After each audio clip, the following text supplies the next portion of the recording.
The TSA agent wrote on my passport, "Ask for gate change. They're waiting for you at B7.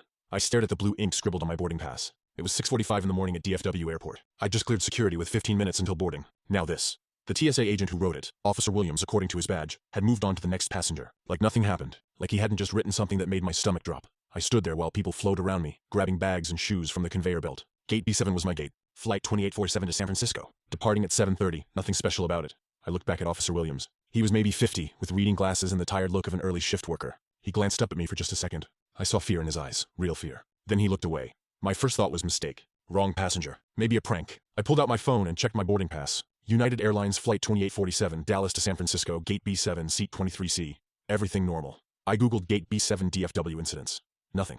This was stupid. I was going to miss my flight over a weird note that probably meant nothing. But Officer Williams' face stopped me. That wasn't the look of someone joking around. I decided to watch the gate from a distance first, just to be safe.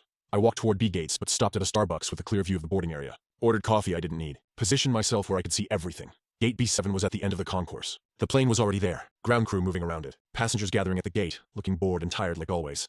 Then I saw them. Two men in business suits standing near the gate. They looked normal at first. Dark suits, carry-ons, dress shoes, business travelers. But something was wrong. They weren't looking at their phones. Everyone in airports looks at phones. It's automatic. But these two were just standing there, scanning, watching. One was tall, maybe 6'3", with a crew cut and broad shoulders. The other was shorter, stockier, shaved head. Both looked like they lived in gyms. And they stood like cops, alert, ready. The tall one had a bulge under his jacket. Left side.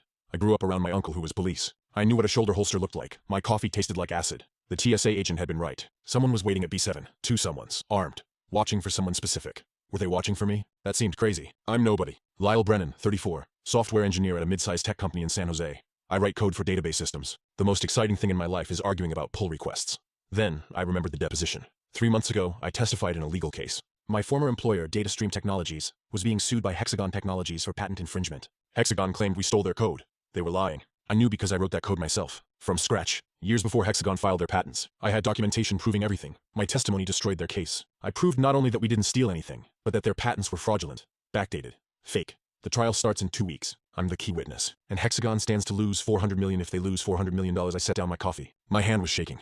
This was paranoid. Companies hire lawyers, not hitmen. This is America. But I kept watching those two men. They kept scanning the crowd. The shorter one checked his watch. Said something to the tall one. They moved to opposite sides of the gate. Better coverage. Better angles. These weren't travelers. These were hunters. My phone buzzed. Text from my wife Devin. Did you board yet? Iris wants to say hi before school. Iris was our daughter. 6 years old. First grade. Obsessed with collecting rocks. Devin taught at the community college. We had mortgage and a cat named Biscuit. We were normal, safe, boring. I texted back. Not yet. Boarding soon. We'll call after I'm settled. I couldn't tell Devin I was hiding in a Starbucks, watching armed men at my gate, too scared to board. Click here for full story.